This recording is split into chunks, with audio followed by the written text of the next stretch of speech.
Recording initiated. Yeah, we are recording. So if anybody's listening, welcome to episode 2 of the Live Fire Media Show with me, Kawaka47, also known as High Point Dave, or Dave from High Point, and the always entertaining Hunter Elliott from rangehot.com. I would like to thank my father and mother, God, and David for making this possible. Who knew we would get picked up for 2 episodes? 2 episodes.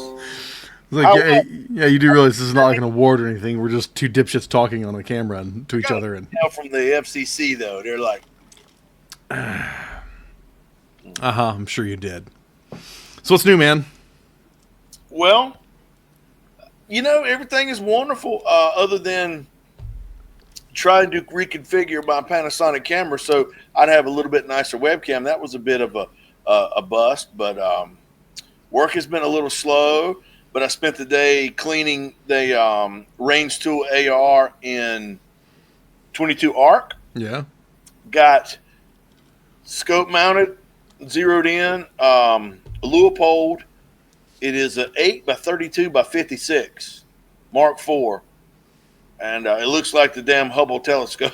I bet it does. It does. I got that mounted and bore sighted. We're going to do some 103 and 500 yard shooting tomorrow.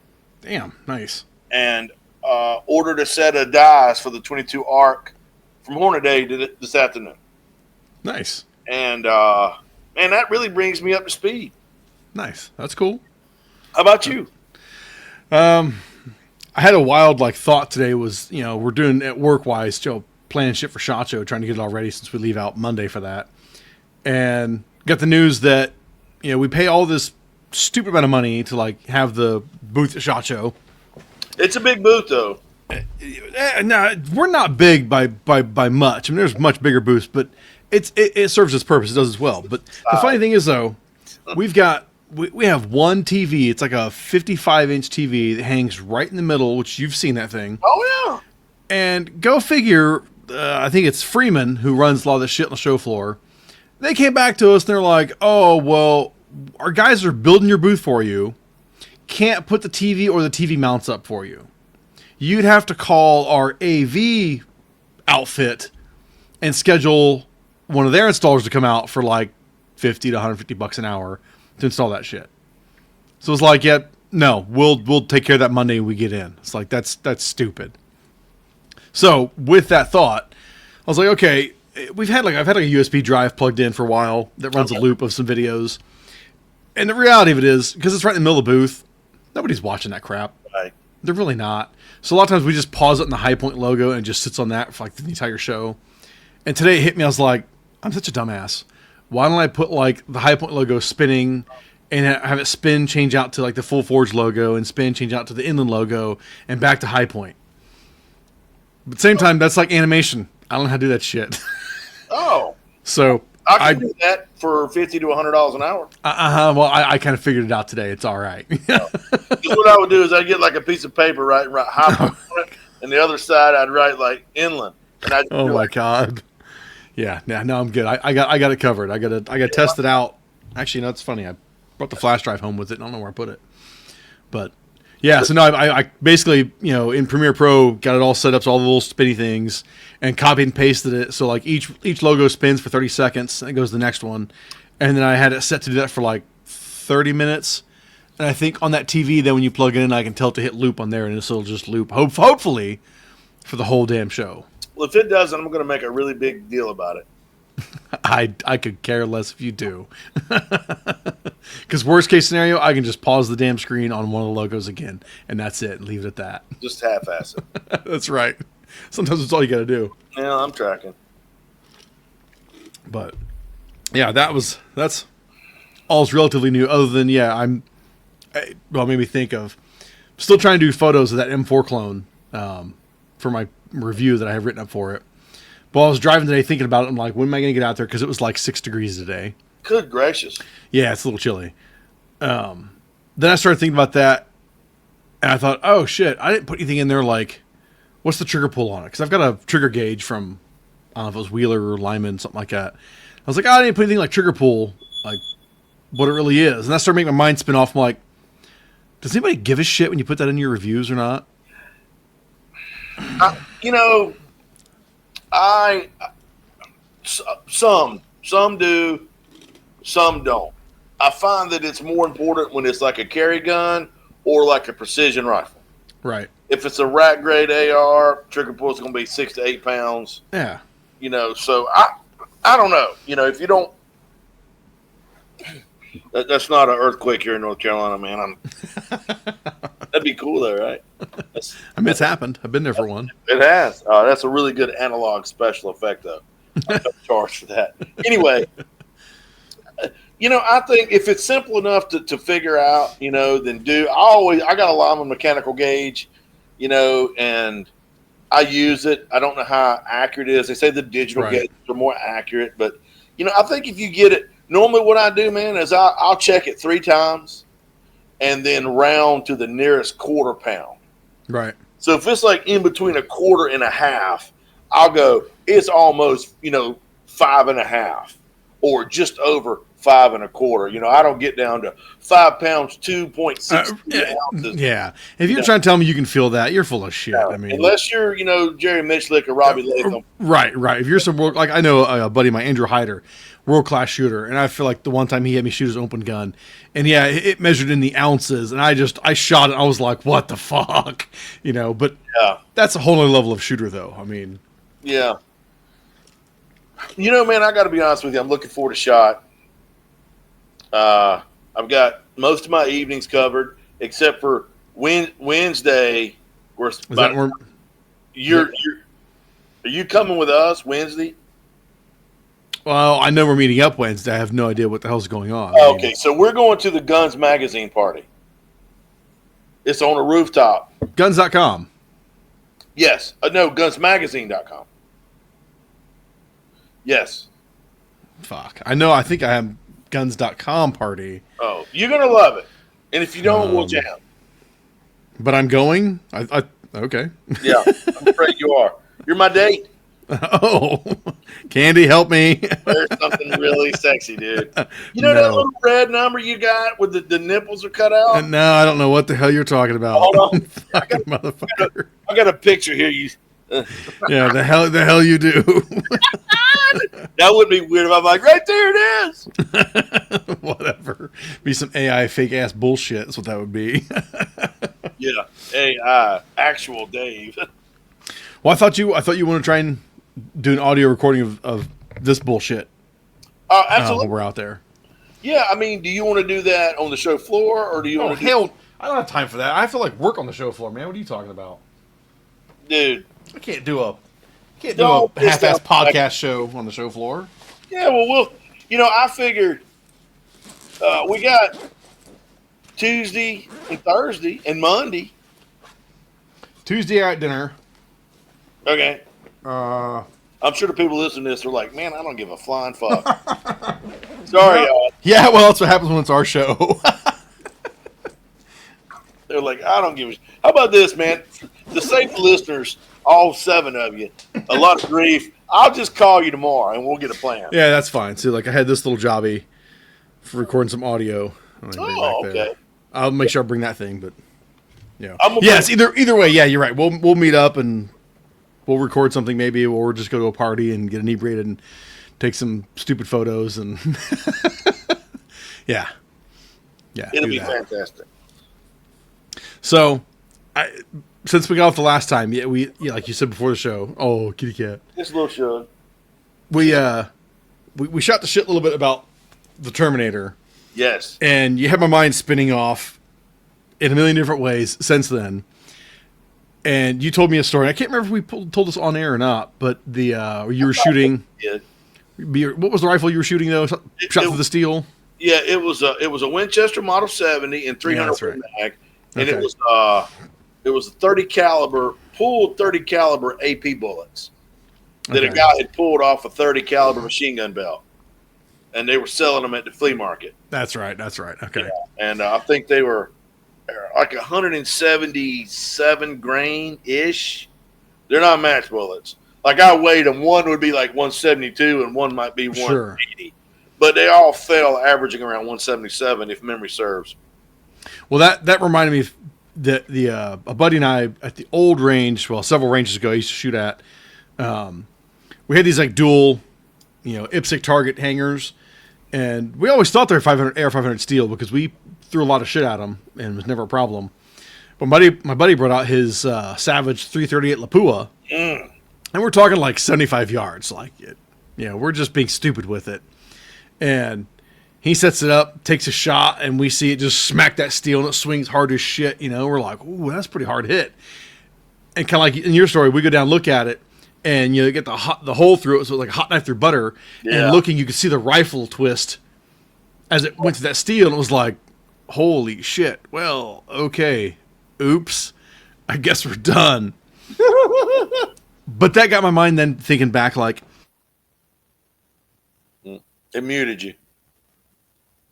I saw the little thing pop up when it pops up over here and says I'm muted for some reason. I don't know. But anticipate you're going to say something nasty. It's like, well, right. Well, it's wrong. But yeah, you go back and think about like the first Terminator. Yeah. Don't care about all the other sequels. I mean, we can touch on them, whatever. But in the very first one, it's 1984.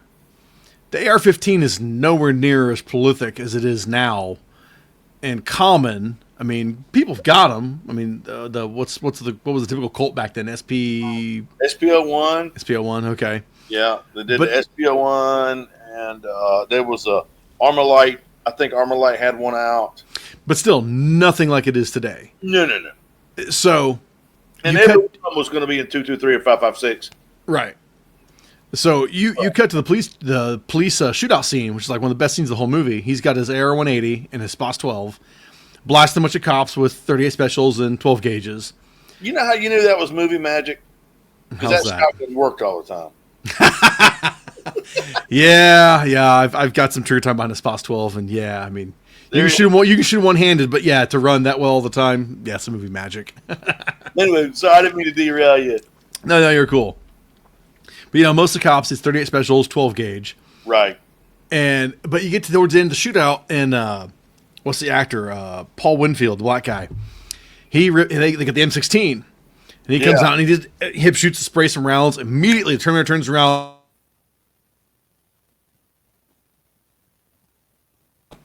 Then Lance Henriksen comes and runs up with his M16. He goes, hey! Starts laying rounds into him. Terminator spins around again and wastes him. It was like, all right. That whole scene, he didn't perceive much of anybody as a threat. I mean, he wasted everybody.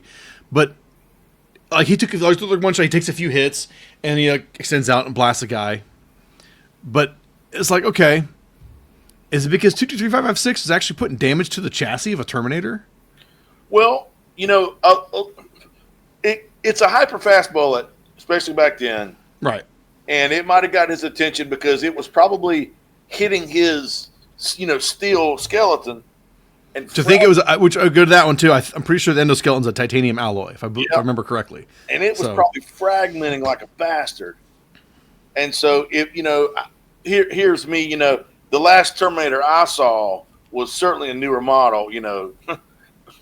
Being sarcastic, but in the event any of that sprawl could disrupt, his eyes were definitely, right. His eye got jacked up earlier in the movie, yeah. In his joints. Right, because he had to repair his arm. So perhaps he was more concerned about the sprawl, those disintegrating hyper-fast bullets, spreading out between his skeleton and flesh suit. Right. I don't know. Because, it's funny, then you go into like the second one. In the big shootout sequence, it's similar would be when they're in the Cyberdyne systems and they're shooting the tear gas all in, and he goes out, and gets shot to shit by the SWAT guys, but they're all shooting Beretta 92s and MP5s, so it's just 9mm. I mean, it's tearing him up like the flesh and shit, and you hear some of the metal hitting, but he wasn't worried about any of it. Nobody ever ran an AR on him because it just, again, wasn't all that common. And so it made me think, like, okay, so how bulletproof is titanium? Like, I know it's like titanium's not like, it's not there's just, this is titanium. There's like grades of titanium, and how bulletproof is that shit? So if Skynet really came alive, which it probably is, and it decided to build titanium alloy chassis systems, how much hurt could we really put on a Terminator with our actual arsenals? You know. Here's the deal: if Skynet come about, they'd be building their Terminators out of fucking Inconel. Yeah, but then they'd be fucking heavy as shit, wouldn't they? Yeah, but it'd be unstoppable. I mean, that's the thing. Right. But, I mean, so I have, you know what Chat GPT is? Oh, yeah. So I have that on my phone. And one night I was sitting around. I think I'd watched one of the Terminator movies for the umpteenth time. And so I jumped into chat, and I'm like, hey, man, let's just, hypothetically speaking, the T-100 rolls up into, North Carolina.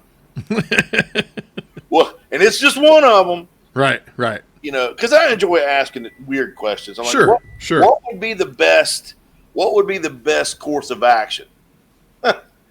And so it immediately says the most effective means of defending yourself against such a Terminator would be to build homemade explosives and place them around the joints. Would you like to learn more about homemade explosives?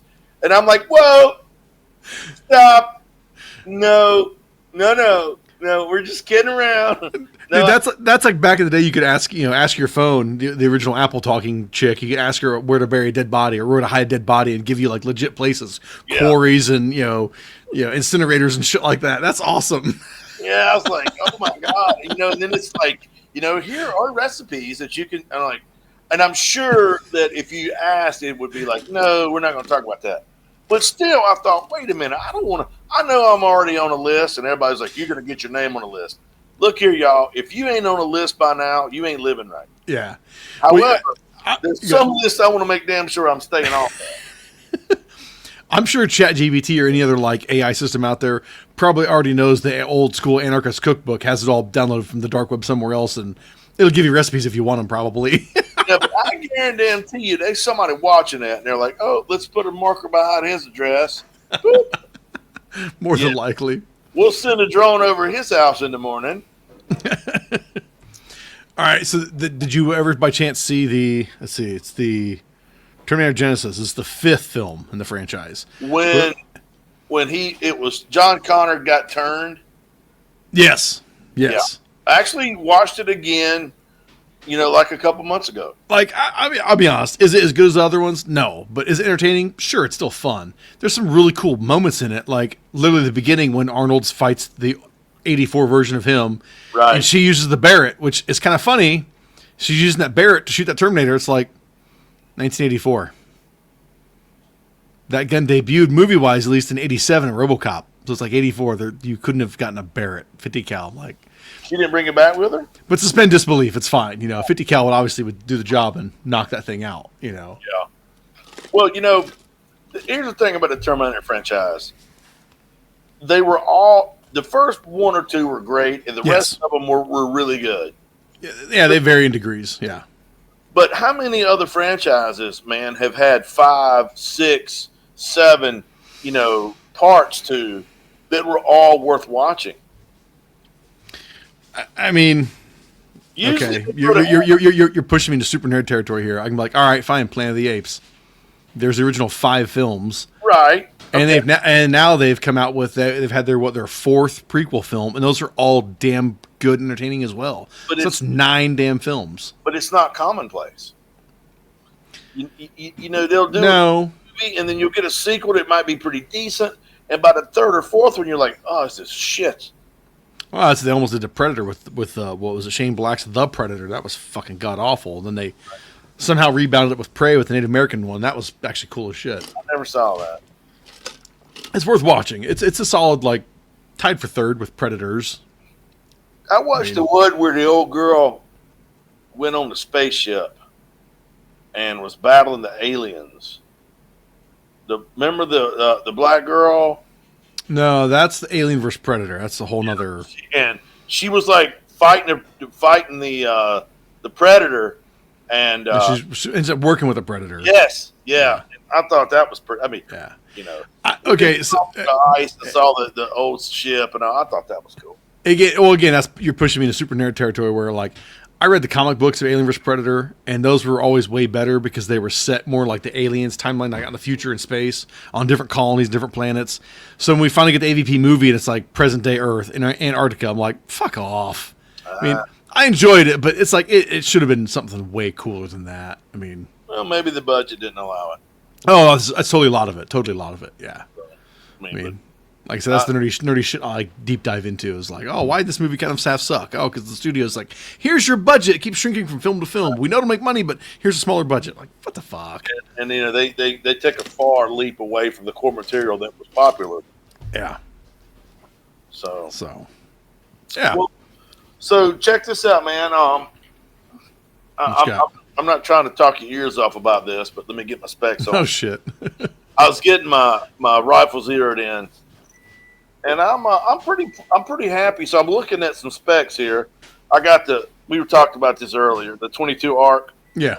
Okay, this is the 88 grain ELD M, which is extreme long distance. I don't know, max ELD. Ask Horny next week what the hell it means. Well, I don't know what it means before I write it down. But anyhow, so check this out, man. 88 grain bullet. Muzzle velocity is 2820. I'm assuming this is out of a 16-inch gun. Sure. Maybe. Doesn't say. But I'm going to assume 16. 2820. It happens when you assume, right? Yeah, I make an ass out. I mean, it's either a 16 or a 20-inch barrel. Right. I mean, that's why you got a damn chronograph. Right. But if they've got this zeroed at 200 yards, so they're 200 yard zero. At 500 yards, this bullet is dropping 42 inches. Okay. That's pretty good, man. With a 200 yard zero, you're 1.7 inches high at 100 yards. Okay. And then at 300 yards, it's dropping 7.3 inches. Okay. And at 400 yards, it drops 21.1 inches. And then at 500 yards, it's 42.1 inches. Wow. That is for an 88 grain 22 caliber bullet. Right. You know, now I called Hornady today, and I talked to one of their ballisticians because I told you I ordered dies and the shell holder and all that. Yeah. However, they do not have 22 arc loading data in their new loading manual. Oh shit! It's just that new. Exactly. So they are providing it free on the Hornady website. Oh, that's cool. So he told me that, and I was talking to him. I'm like, well, look, man, you know, I'm reading the back of y'all's box here, and it says this and this, you know. How far into reality are we with these numbers? Is this pretty correct, or is this something y'all did out of a 30-inch, you know, test barrel? Right. And he said that they designed a lot of these 22 caliber ELD bullets for 22 arc, especially he said the 62 grain. And he said that, you know, the velocities and the drop, that's all going to be pretty consistent with what I should see. You know, everything else being like for like. Yeah. So they make good shit, man. I mean, they make good shit. They do. I'm excited to see, you know, what it's going to do tomorrow. And he told me the two powders to use was Varget, which of course. But then he said they're Lever Revolution powder. Really? He said you'll get your best velocity out of the Lever Revolution powder. Huh. So I guess, you know, they come out with the Lever Revolutions. They got that little polymer tip so you can shoot a spiral bullet in a tubular magazine. And now they're selling that propellant. So who knew? That's pretty cool. I you know, you were talking about nerding out. I kind of nerd out on that sort of stuff. Well, that's what I can tell you. Like, the only thing my experience with Hornady and knowing their shit's good shit was, dude, this is probably like pushing 15 years ago. They had a industry masters in Kentucky, and I can see this thing right above my monitor. Hornady had a side match. It was when the 6.5 Creedmoor, I'm guessing like when it first kind of was coming out, or at least they were like, Hornady was just starting to push it. Mm-hmm. And they had it was I think it was Neil Davies. I think it was his rifle from Hornady, and they had on this electronic targeting system, and it was like who could shoot the best groups, and out of like I don't know 200 people that were there, I fucking did it. I beat them all with a what does it say? It's a 1.04 inch group at 300 yards. Wow. Yeah, so it was like I don't know shit about this round. I don't know shit about this gun. I've never shot 300 yards in my life. I'm like, all right, this is cool. I'll believe Hornady's ammo. Yeah, that's really good shit. You're gonna roll your eyes because I'm gonna bring this up again. Oh God. It was a few months ago. I talk about Andrew Barnes Precision Machine. Yeah. You know, and he's doing an AR in 6.5 Needmore. Excuse me, Creedmoor. Oh, I was like, what the hell's Needmore? Is it something else that's new? No, but he loves it. He's got the 6.5 Creedmoor AR now he's built, and I call it the 6.5 Needmore. And it gets away with him. I know you're not entirely the fan of the Creedmoor all that much. No, but you know, I don't like new shit. And here I am. No, you don't. You're a damn curmudgeon in that regard. Yes, I am. You know, but I don't. But I'm trying to, you know, be open minded. My kitty cat here, come on. She's just getting over. Her little jaw got real bad swole. She had to go to the vet and get a bunch of antibiotics. So she's bless her heart. Anyway,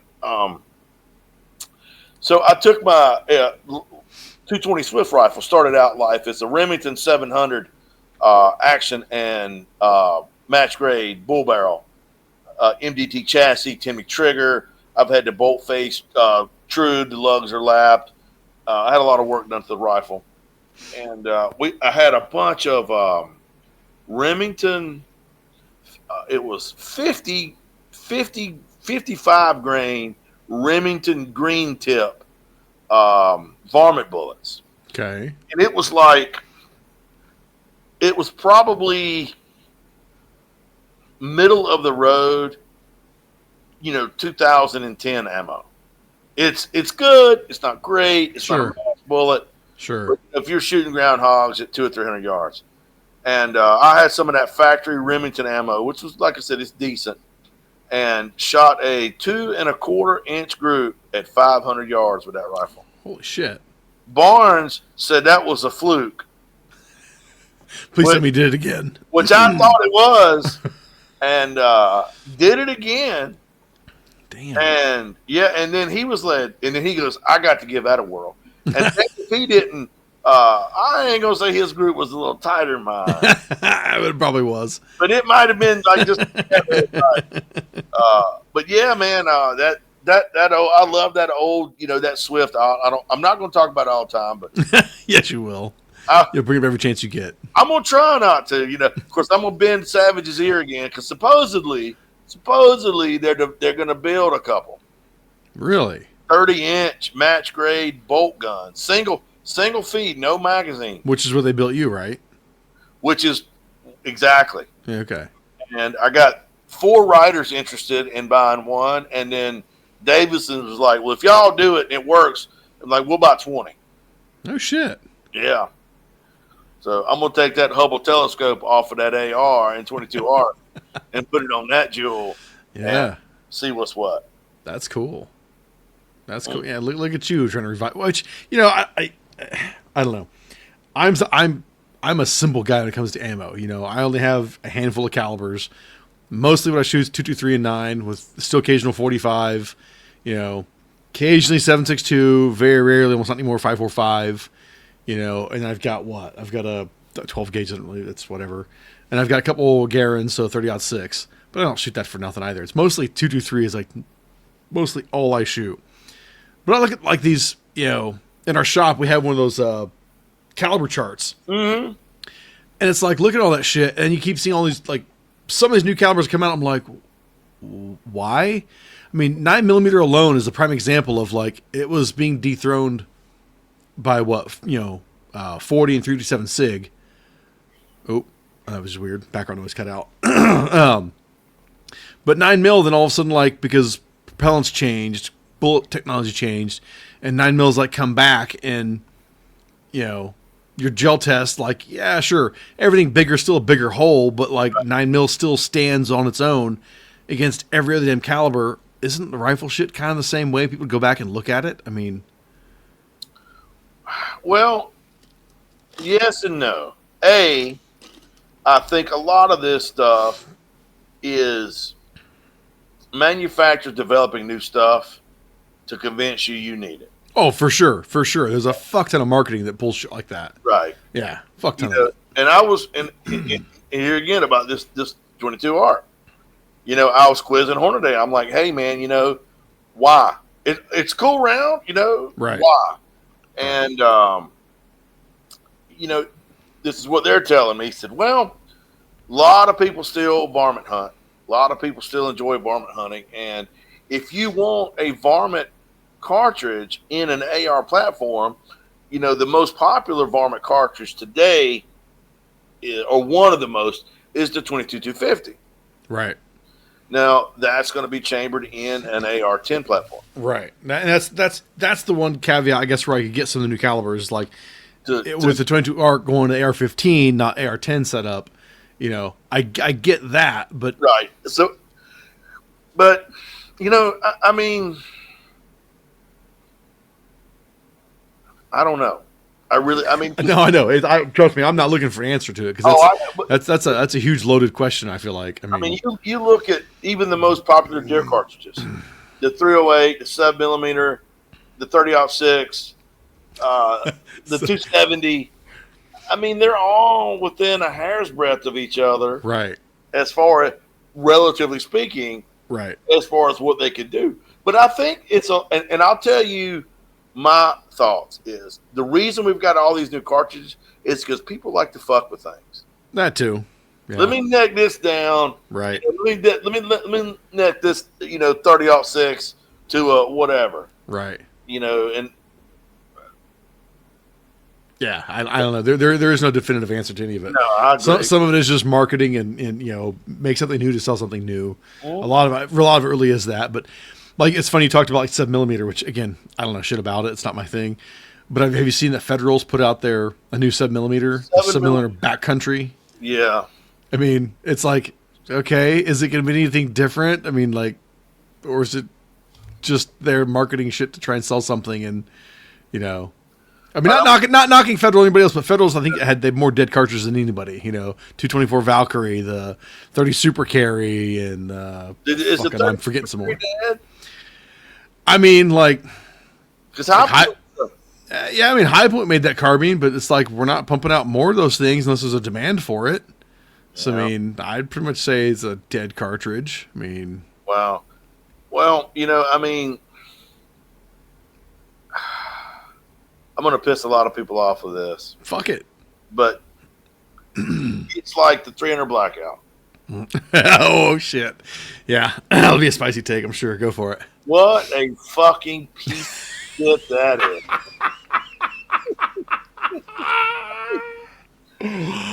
Okay, I only partly agree with you. What a fucking piece of shit. Just, I mean, really, this is what we're doing. Okay. So, you had the 300 Whisper. Yeah. Which still technically was a Wildcat cartridge. It wasn't like... And then AAC or whomever was an AAC that patented the 300 blackout because they went to Sammy. Yes. It's a 300 Whisper. Yeah. Okay. So I get it, but the 300 Whisper to me was a very niche cartridge. Right. And a lot of people didn't know about it. A lot of people didn't give a fuck about it. And right. Then the 300 blackout. Whoa. I have fucking got to have that shit. Excuse my language, but they're like, I don't even got to shoot nobody. I got like on my ejection port cover says 200 BLK. I just show that, motherfucker's like, I give up. Now, okay, it's a little defense. Like the other one that was really hot at the same time was the 6.8 SPC. Yeah.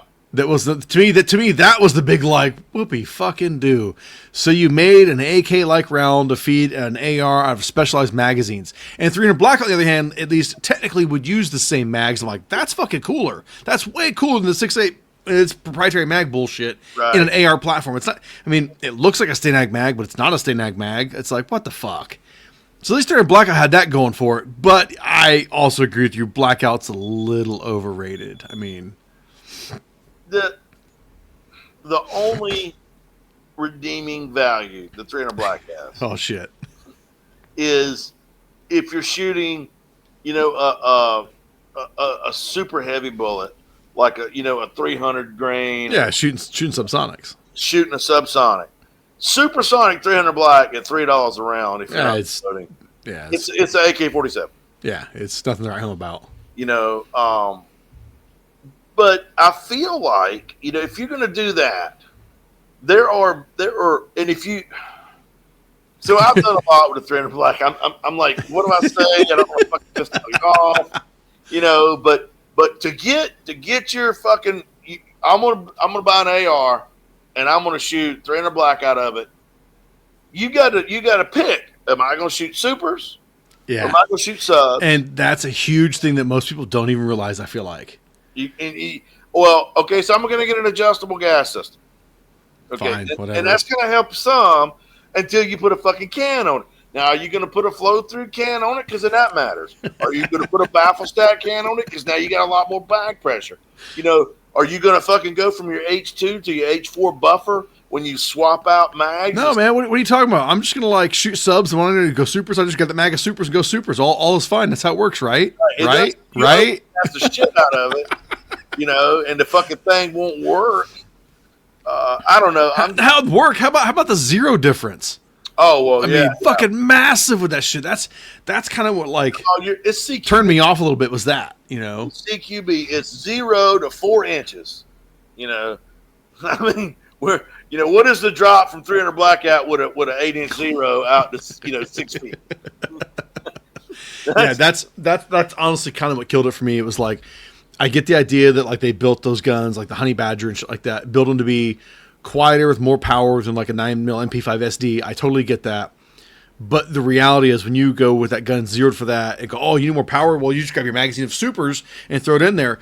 And how bad that zeroes off, even at 50 yards, it's fucking crazy. Like, I don't know. Is it really still maybe minute of man? You still going to hit the guy? I don't know. I don't play with it enough, but I've done enough like tech demos and range days and shit where the last one, I was at Ohio Range Day.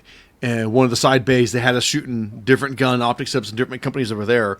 And they had a bolt gun set up in 300 Blackout. And we were shooting what's that? A bolt gun? A bolt gun. Yeah, it was like on a big ass tripod. It was a cool setup. Why if you're going to do that, why wouldn't you do it in fucking 308? Because they were pushing 300 Blackout because it was quiet. It had a can on it. Well, I mean, you can do a subsonic. But here's the thing. I'm sorry. It was subsonic rounds that had in it with a can on it, so obviously it was quiet.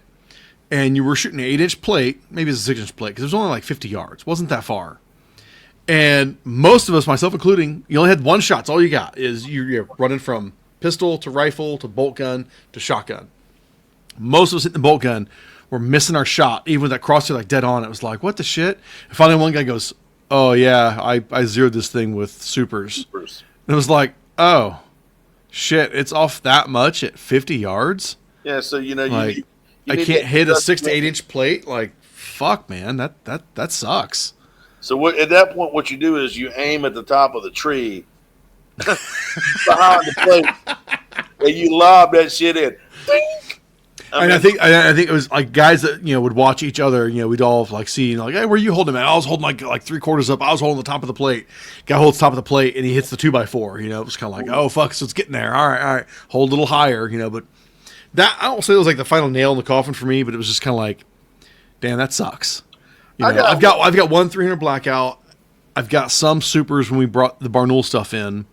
I shot it a couple times, and I was like, okay, whatever. I just shoot my AK. I like shooting it more than this 300 Blackout. But I was really waiting. Then we had the hopes of bringing in that subsonic Barnoul. Then I was like, yes, I'm going to shoot the piss out of this thing. It'll be a CQB gun because it's all the range I had was only 25 yards. It was like, this would be awesome. Right. That would be awesome. But yeah, it's overrated. The only real fun I've had, I got a 7.5-inch 300 Black upper, and I put it on my Select Fire lower with an AAC SR5 can on it.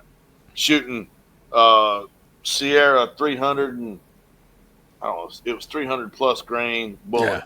But some and quiet shit. full auto, Right. subsonic on a can. Right. That was pretty cool. Oh hell yeah! Know your pro and just that's badass. But if you aren't reloading, I just spent $300. Yeah, yeah. So anyway, I didn't mean to bring that up, but No. Like, I think it's funny. I go back and look at my show notes here, and like I want us to talk about the Mark 23 a little bit, but honestly, we're gonna save that again because I want to try and do like a segment of overrated, and I think overrated definitely with this. We just drilled the shit out of 300 blackout. Yeah, yeah. I mean, I do think it's cool. It's just at the same time, like it wasn't what people made it out to be. No, but your diehard fans still try and say it is exactly that. But it's more powerful than the MP5 SD 9mm. Well, yeah, no shit. It's a fucking rifle cartridge, dude. Versus 9mm. Of course, it's more powerful. I mean, at that point, if you're really looking for quiet, it's still a 30 caliber bullet. Right. It's for me.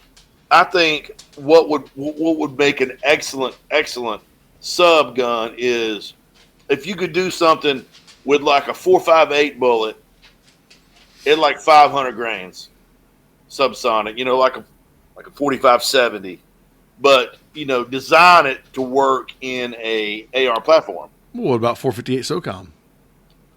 Well, there you go. That's a good example. But I was leading myself up to something different. Okay. There is a manufacturer called Phoenix Weaponry, and they built me a can for my 45-70. Look that up. And they do an AR and 45-70 auto. So they machine the rim off of a 45-70 case, and they shoot it, and they got an AR. But that thing is like $4,100. Ooh, yeah. No, I'm good. I'm good. And then so there's what comes back to my like minimal caliber selections is I'm fucking cheap. Well, I don't care. I don't care. I'll tell you where I've got to in life, man, is I've been selling a lot of guns because, at this point, if I don't get rid of some guns, I'm going to have to buy another safe. Right. And when I see another safe, y'all, I'm not talking about a second or third. Okay. So what I've been doing, like today, I got a buddy of mine owns a gun store in Clayton, North Carolina called Tac Guns. Super nice guy, nice store, and I had a SIG P320 and a P365. And for about 2 years, I forgot I had them. Oh shit! And then, have you seen? There's a guy that does it. It's called Handgun Hideouts, and he takes real books. Yes. And he glues them together, and he cuts a gun out. Yeah. And so I was. Is that how you lost one? I was cleaning my room up, and I looked and I'm like, "There's a thesaurus in here." I'm like, why is there a thesaurus in my nightstand? I'm like, Lord of the Rings.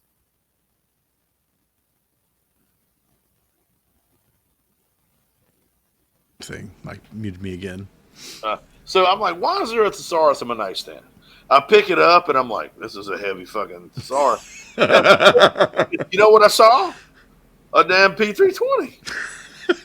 And I said, son of a bitch, how many years has that so much been in there? Right. Years. And so I was like, you know what? And I've got a CZ SP01 Tactical. Okay. That we got a big old goodie bag from Cajun Gun Works. So we Cajunized it. And I mean, it's comparable to like a Shadow 2 with all the Cajun parts in it. And I'm like, I've got a Shadow 2. I've got an SP01 that's Cajunized. What the hell am I doing with this damn SIG 320? And so I was like, I'm gonna get rid of this. And I'm like, you know what? I'm just gonna get. And I had a 365, and I'm like, I'm just gonna get rid of this 365 as well. Um, it's not that I didn't like the guns. It's just I got finite space. Right. Well, that's my safe's beyond full, and I need to be in a better habit of rotating what I'm shooting, anyways, as is. And so it's like, yeah, just have this massive collection of just gun after gun after gun. I'm like, to the point where it's like, what's the point? I pretty much have most of the shit I'm really after and really want. And I think it's really cool. Anything else, it's like, if I'm not going to use it, like, I don't really want it. You know what I mean? I've got there's certain guns that I would never even fathom getting rid of. Sure. And then there's certain guns that I've got that I like. And then there's certain guns that I'm like, meh. So I was like, Hunter, what if I'm going to sell these. I called Nick and they're TAC guns. I'm like, hey, look, I got a P320. I got the box. I got a P365. I got the box. Move it. Get rid of it. Get it out of here. I was like, can I? He's like, dude, I'll hook you. He said, I'll buy them from you. And so I'm like, so what I do is I might sell 2 or 3 or 4 guns that are just like, I ain't shot these. I ain't even looked at them in years. Right. And I put that money toward something cool. Sure. Something in a really, I like weird cartridges, and so I take that. It wasn't that long ago. I got a sporterized 303 British. Oh, that's cool. I bought from a guy. That's cool. I also like infields and 303 British. They're just cool. It's a sporterized infield in 303 British with 1,000 rounds of ammo. Oh shit! And I'm talking about in the box for like $200. God. And what it was the guy's uncle has passed away. Sure. And what is this thing? I don't want it. Get rid of it. Yeah, because and so he called a friend of mine that knew I was into guns, and he's like, I got these guns, and he rattled off what he had, and he's like, I don't know what these. So I went and looked at them, and it was in pretty good shape, and and I'm not a dick. I was like, hey man, I don't know what I'm not an infield guy, and it's sporterized. So when you sporterize them, they lose value. Okay.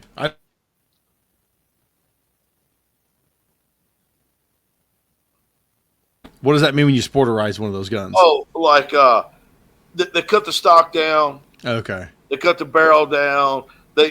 Now this one they just cut the stock down a little bit to make it more of a sporting rifle. But they would sporterize the Springfield 1903. They would cut the stock down. They would cut the barrel down. They would weld some kind of scope mounting or drill and tap it for scope mounts.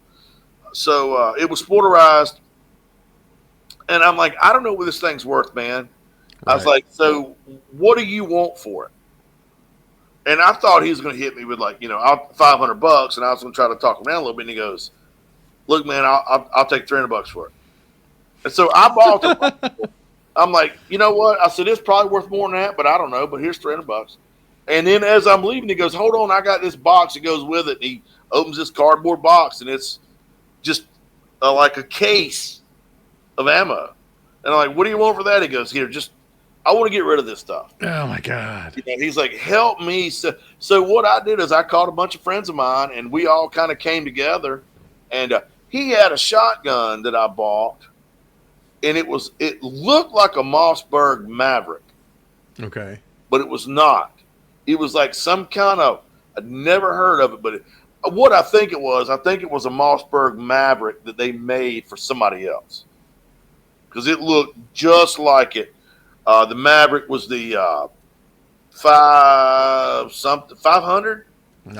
No. I don't know. No, but I don't know the numbers so well enough. It's too damn many. Anyway, and it was a pump shotgun, 28-inch barrel, and he's like, I'll take $100 for it, and it works. And I was like, I bought that, and one of the girls that I had been dating, we were breaking up, and she wanted a shotgun for her house, And so I kind of put her through the old course there and got her safe. And she'd been shooting with me for years. And so I'm like, hey, look, this ain't ideal, but I gave her the shotgun and I gave her a box of 2 3/4, number 4 buckshot. Right. And I'm like, here, take this widget. This will get you started. Yeah. No, that's cool. For whatever that's worth. That's cool. No, I've always liked infields. The 303 British. Buddy's dad had one that we shot years and years ago, and something about that gun, I just think that's cool. Like, a lot of people are like, oh, what about the 03 Springfield? I'm like, I don't give a shit. I'm like, I know it is. It's cool. I respect it. I mean, even if it's our version of a knockoff of a Mauser, which is still cool in itself, but something about just the lines, the 303 British rifle, the infields, they're cool, man. They're elegant.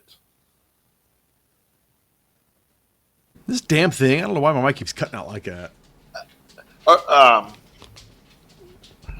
have an idea. That's annoying. Oh shit. Because, and I hate to say this because we're buddies, but your part of the conversation is pretty boring. So excuse the fuck out of me. So I feel like the program is like just let Hunter talk. I'm kidding. I'm totally kidding, bro. That's why this fucking mic keeps cutting out. I can't talk anyways. Good God, that's like 3 times within a couple seconds there. So what you tell me is I'm carrying the podcast. Get fucked. How's that? Get fucked. Wow. Let's talk about some red dots and some tactical shooting, because then you're going to be like, oh, I'll fucking do that bullshit. Why would I do that shit? That's fucking lame. That's fucking boring. Let me tell you what I did. I put a damn red dot on my Glock 19. Son. Wow, so original. Wow. And I got me a red dot on my Echelon, got a red dot on my VP9, got a red dot on fucking like everything anymore.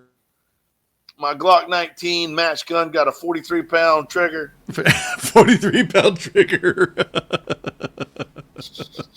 No, I'm not. So this brings me to, I know you want to talk about the Mark 23. It's overrated. Do you want to get that knocked out?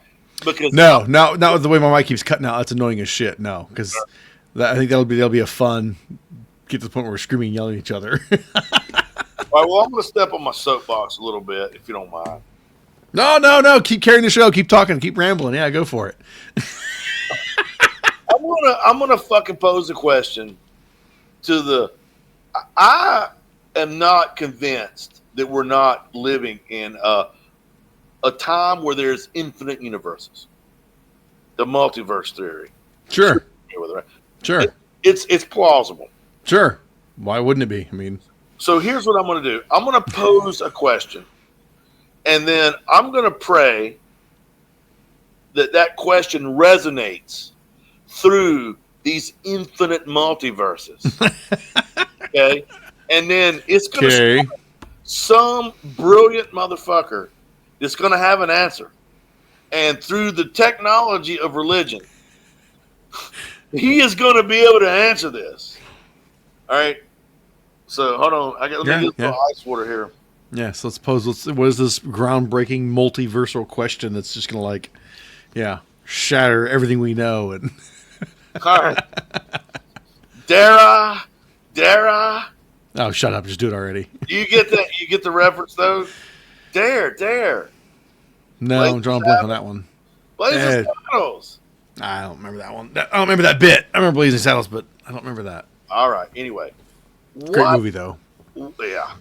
What the fuck is wrong with these fucking Glock fucking fanboys? Everybody says the most miserable piece of shits on the planet are pedophiles.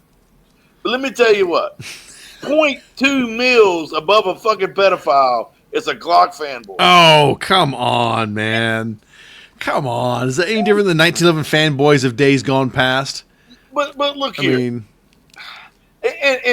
and because I argue with these fuckers on YouTube all the time. I'm sure you do. You shouldn't argue with stupid people. You just learn yourself to their level, Hunter. You know better than that. Do not cast pearls in front of the swine. I mean, but fuck it. I enjoy it. Well, that's a different angle, though. If you're doing it because you enjoy it, then why the hell not? But you're arguing with stupid, though. Seriously, I mean, I'm aware. But I'm posing my question for the multiverse. So Glock is it's a tool. Is it a bad gun? No. Is it a great gun? No. It is what it is. It works. Um, Hold on. No, I'll say no. It is a great gun. no, It is at this point in time. It has stood the test of time and done as much shit as the 1911 has done, which is also a great gun. The Glock is a great gun. oh, Is it for everybody? No. Just like the 1911 isn't for everybody. I like the 1911. I'm not a huge Glock fanboy, but I have a couple Glocks. no. Here's why. Okay, so here's what's happened to you, Dave. Oh fuck! Here we go. This will be rich. And you must have. I don't know if you slipped on the fucking steps today and hit your head, but people equate, well, it's reliable and reasonably accurate to be a great gun. Right. Okay. Right. No. Which is okay. No. It's like, here's my impression of shooting a Glock. Okay. You know, Oh come on! It's never even that bad. it's got the ergonomics of a fucking Boston Whaler. You know, it's the ergonomics are fucking awful. And You know, I don't think they were great, but I think they've certainly improved with the Gen 5 stuff. Getting the finger grooves out, it makes a world of difference. all right, so they hung a chandelier in a fucking outhouse. Okay, Are you just upset because it's kind of winning over the 1911 crowd and it's kind of like becoming the bigger gun? bullshit. Okay, go this route. It's the same bullshit. No, shut your mouth. Listen to me. It goes the same route you had. We'll say probably 15 years ago. Talking about rifles, it was like, oh, the AK-47 is like the greatest rifle ever known to mankind. It is everywhere. It's everything. It is the rifle that can do all and do everything. It's so reliable. It's accurate enough. And it's like, wait a minute. I'm going, but the fucking AR-15, it kills it in every way. Oh, but the stopping power of that 30 cal bullet is so much greater. Like, it's not fucking 308. So it's like, shut up. So the AR-15 now, though, has turned around where it is like the rifle to go to, unless you're a complete third world shithole. You know, now guys are running AKs just because they want to run something different, which is fine. But Not the detour. However, here again, I love the AR. Love the AR. yeah, But, this is what you're going to call a collective fucking eye roll, followed by the word. spit it I out. prefer the M1A. Oh God. I fucking Okay, love, so this is really invalidating your whole like fuck the Glock. I love the M1A, man. And I'll tell you why. Fud. It's ergonomic, okay? But it has got the sexiest fucking silhouette. It's like, to me, I see the silhouette of an M1A or an M14. Totally It's disagree. like Heather Thomas in a fucking bikini with a wet t-shirt contest going on at Christmas held over the 4th of July, right when I read my winning lottery ticket. Nope, I take the still of a M4 style AR-15 any day of the week over that. It's fine. M1A is sexy, but you're distracting me from the point. Am I haven't even yet begun to define myself, okay? Hey, we should have rocked an FAL instead of M1A back in the day. Well, okay, now here's the deal. I can't. I think the FNFAL is dead sexy, and it's got that little carry handle on the top. It's cool. Okay, I like that. That's really like it. I like the FNFAL. I'm not going to talk shit about it. Now, I don't love FN. Yeah, that's fine. No, nor do I. You know, because Fabergé National did America dirty. And they did Colt really dirty. Okay. But if you want to, we can save that because I get on save it. Keep going forward. Forward. So we're going to dismiss. You got to have Mr. fucking orangutan hands to even get some sort of decent grippage on this Glock. And then this guy Gaston, right? I guarantee you, he's sitting around with a bunch of friends drawing this shit out. And they're like, dude, he goes, look, I'm just fucking with these guys. He said, but look, I'm going to make it safe. He's like, you know what I'm going to do? I'm going to put the safety in the trigger, right? And I'm going to make the trigger really awful. And these guys are going, dude, nobody's going to believe that. And he goes, watch. And And so he puts this striker fire trigger. This guy literally measured on my Lyman mechanical gauge. It's got 6 inches of fucking over travel. Okay, at a 8-pound pull with that little fucking dolly nipple hanging in the middle, that's fucking with me. I mean, come on. When I first met you, you were carrying a Glock 17. Yeah, because Okay, well, what do you mean? What do you I mean? lost fucking bet. Yeah, oh yeah. Okay. I think you're just butthurt because the 1911 is like losing out to the Glock fanboys. Because come on, you call it a Gen 3 gun now, but everybody makes a Gen 3 gun that's a Gen 3 Glock. You know, they're as common as 1911s are now. Right, but so you keep talking about 1911, and I'm not addressing that for a specific reason. But if you force my hand, I'm going to have to address it. What about 2011s? Double stack 1911s. What about those? Yeah. See. Yeah. Oh, yeah. No, because right, now hear me out. I fucking knew this was a bad idea. Here, should I calm you down with something kind of cool? Yeah, go ahead. Hold on. My fucking micro. Hold on.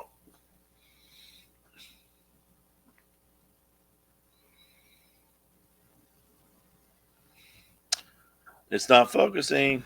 No, it's because my mic keeps shutting off. I'm moving too much. Here you go. Look. What is it? Oh, it's the fucking high point with the shovel handle. Yeah. Now that's cool. Yeah. I want one of them. I'll have them at SHOT Show. Now look here. And I'm a big High Point fan, so you can't say I'm a fucking gun snob. I didn't say you're a snob. I said you're being a fud. Am I wrong? Come on, man. Okay. I will admit that I'm 17% fuddy. Okay. Only 17%? You got me to admit anything. But now, the 1911. There are at last count 6,531 misnomers and misunderstandings about the 1911. Sure. And a lot of people are going to say they're unreliable, which is horseshit. And when you say when you say 1911, oh God, I'm gonna. No, no. Trust me. You're preaching the choir. I understand the broad spectrum of it because you take a GI, literally a GI mil spec 1911 that is looser than a whore in anywhere else.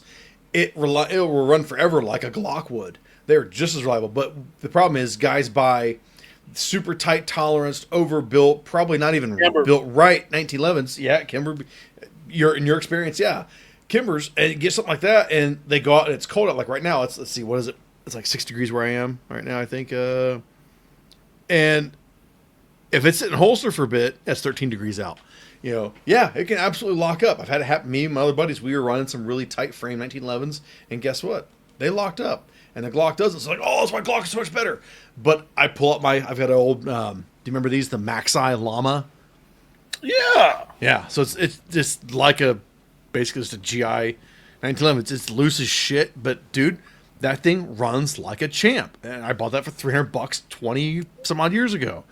I mean, I would trust it as I would any other modern striker fired gun like a Glock, So what are you going to cry about now? Come on, 1911s are fine. They're great guns. Well, so they're great guns, and Glocks are great guns too. All right, here is the error in the analogy.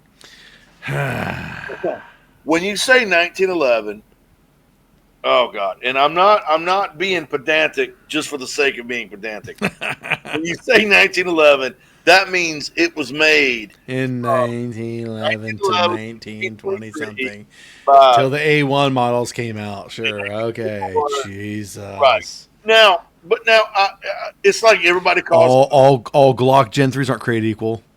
It's like everybody calls skid steers Bobcats. Okay, so I have come to terms with a 1911 is used incorrectly.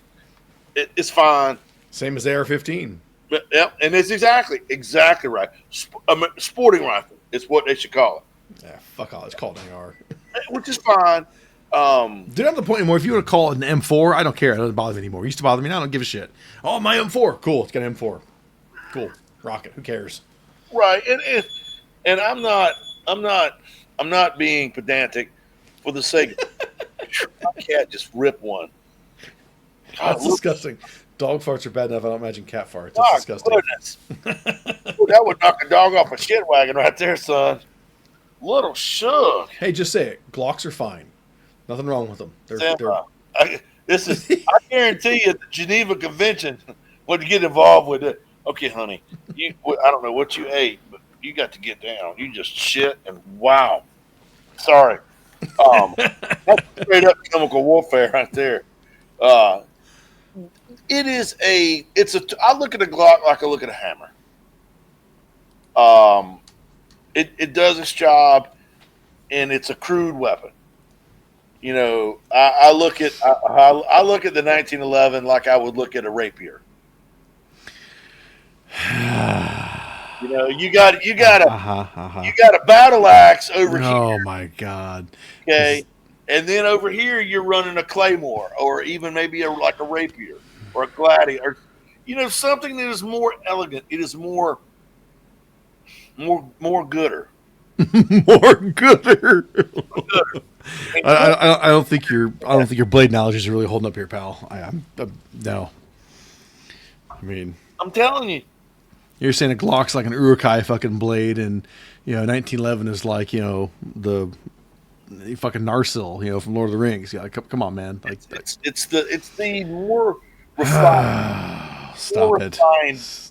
The ergonomics, and let's talk about 1911. So let's talk about you want to no, let's not go down this rabbit hole. No. All right, 30 seconds. You're just pouty. You're pouty because Glocks are so damn popular because they are a solid, fine gun. Are they the greatest thing in the world? Absolutely not. But are they a great gun? Yes. No, they're mediocre. A Glock is a great gun. I didn't say it was the best gun. I didn't say it's a perfect gun because it's certainly far from any of that.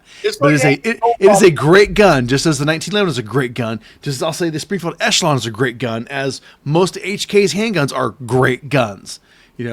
Old school SIGs like 226s, 220s, those are great guns. Okay? Well, yes, the Glock is a great gun. It's not the best gun. It's not perfect, but it is a great gun. They're equivalent to having cold Pop-Tarts for breakfast. Oh, my God. Here we go. Remember the whole FUD bit, you being a curmudgeon? Yeah, it's shining through pretty hard right now. Now, you have to also understand that I have been under the tutelage of John Travis, 1911 tuner, for fucking 15 years. And that's fine. And, it's because of stupid shit like this is why we're going to fight and argue, is why we're doing this, because it's entertaining. And I can appreciate the fact that you have a differing opinion. And I'm sorry that you're wrong. Oh, my God. You're right as an American to be uninformed. Oh, my God.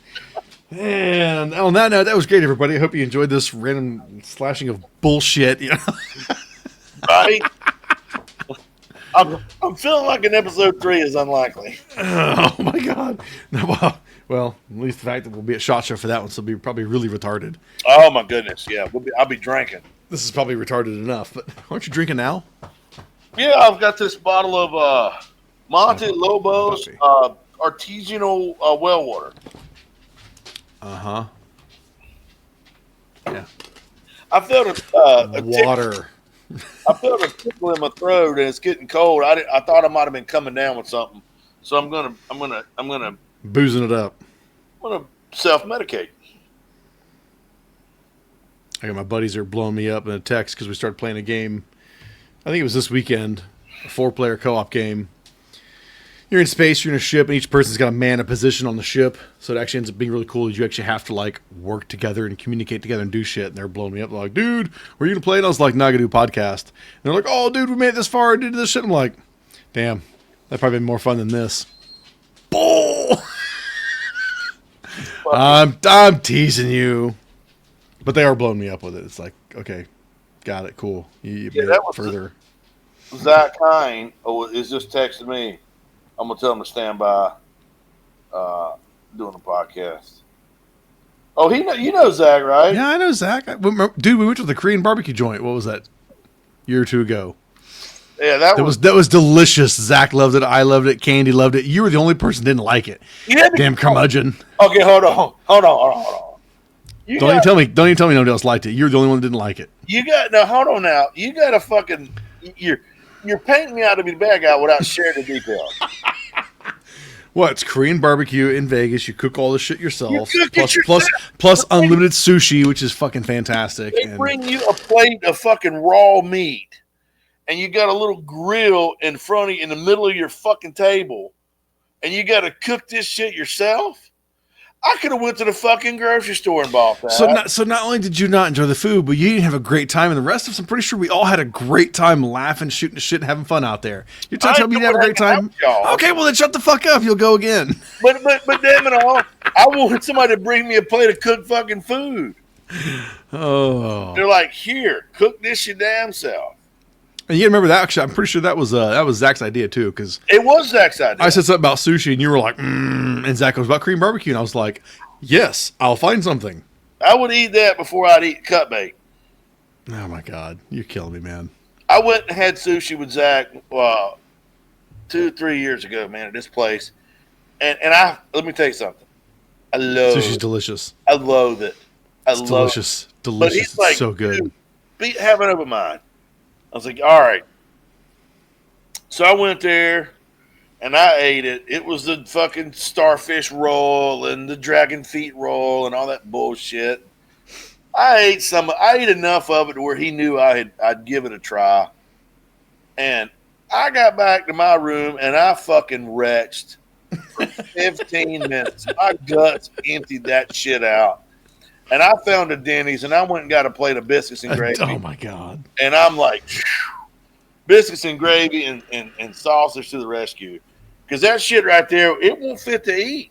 It was not fit to eat. That's exactly why I sent you a picture of my meal tonight, was that it's called toshini. What I sent you, toshini, it's a Filipino pork dish. It's actually for breakfast. But I made that, and then peanut chili oiled noodles. Yeah, it was fantastic. It was so good. You're quite the culinary, aren't you? I like a lot of different shit, man. Yeah. Now, my girlfriend Candy, who you know, she's a phenomenal cook. She could cook that work boot right here on the floor, and that somebody would be amazing. I think she knows how to cook for you. That's for damn sure. Well, good for her. I love to eat now, but I'm from North Carolina, so I'm real. I like grits and biscuits and gravy and country ham. Good old Southern boy. We got it. Chop dog. I love real good meatloaf. My uncle makes a damn venison meatloaf. He'll go shoot a deer and take it to this place, and they process it and mix it with a bunch of pork fat. And he patties it out and then makes a venison meatloaf, and it is phenomenal. Now I don't know how he does it, but it's phenomenal. Yeah, venison has never been a favorite of mine, but I've had different guys at work, especially, made some different things. And a venison meatloaf, I would try that. It was good. I think it would try it. It's how it's prepared. One of my buddies is telling me beyond that, it's how you, not so much just gut it, but like how long you're hanging the animal for. Like, cause he does his where he hangs it for fucking days on end. Right. Gets all the blood out of it. Yeah. Yeah, but. Because otherwise, like now, elk, I'll eat elk all day long. I bet elk is it's so good. Axis deer is really good, but venison is just it's like I'll eat if I had to, but it's not my preferred. It's really lean. Yeah, that's why they always pack with pork fat. You got to mix it with beef fat or pork fat. Yeah. But I mean, the pig is the perfect animal. There ain't nothing on a pig ain't worth eating, except. Now, I'm not a big chitlins fan. I've tried chitlins. No, I don't either. My grandma used to make that stuff. But most any damn thing else comes off that sumbitch, I'll eat it. Yeah. Yeah, for sure. There's so many different ways you can do it, too. It's delicious. Man, I'm telling you. Anywho, we talked about, I didn't want to get off on food. No, it doesn't matter. We could do what we want, man. It doesn't. I don't want to get my pee-pee slapped for wondering. Remember, the whole point is not supposed to be just strictly guns all the time, 24/7, because... Who gives a fuck? But But I will say let's wrap it up because we're at like hour and 15 here almost. So, Is it really? Yeah. Oh, Yeah. wow, man, that goes by quick. Of course, any poor somebody's listening to this, it probably feels like it's been 6 years. Probably going, Jesus Christ, these guys just keep bitching about shit to each other. Like, yeah, pretty much we do. A bunch of whiny old motherfuckers, right? The reality is that this, like, doing this shit right now, this podcast, whatever the hell this is no different than half of our conversations on the phone either. It's more the same shit. What's up, you bastard? Let's argue about this. Right? Like, you're such a fucking curmudgeon. Right? I'll work on that. No, you won't. I know better.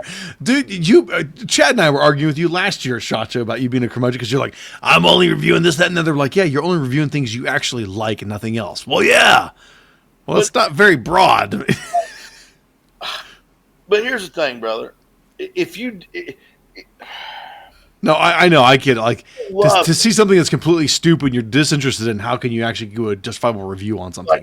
Like, I get it, man. I get it. You know, and I'm like, I've reviewed them, and they were reasonably accurate, and they were reliable. And I'm like, how do you write a better article about it? You don't. But right. I don't love it. Right. You know, I can tell you something I really want to get, and I've reached out to a couple times and never got anything back, but it's it's the Taipan X. Who the hell makes it? Legacy Sports brings it in. The Taipan X is a pump action 223 rifle. It's not an AR platform by any means.